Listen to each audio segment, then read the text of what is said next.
एक कंजूस आदमी के घर अचानक एक मेहमान आ गया। कंजूस बाप मेहमान को देखकर परेशान हो गया, मगर जाहिर नहीं होने दिया। उसने अपने बेटे से कहा, बेटा बाजार से आधा किलो सबसे उम्दा गोश्त ले आओ।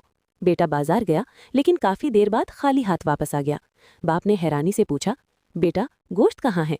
बेटे ने कहा, अब्बा मैं कसाई के पास गया और कहा कि सबसे उम्दा गोश्त दे दो।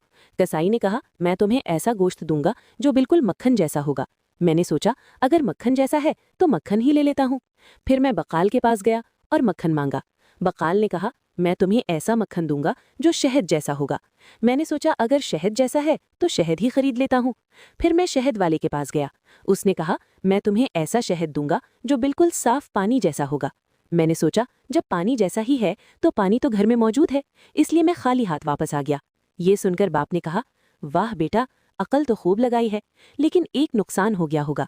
इतनी दुकानों के चक्कर में तुम्हारी चप्पल घिस गई होगी। बेटा मुस्कुराकर बोला, अब्बा फिक्र ना करे, मैं मेहमान की चप्पल पहनकर गया था। ये सुनकर मेहमान भी हंस पड़ा और कंजूस बाप शर्मिंदा हो गया।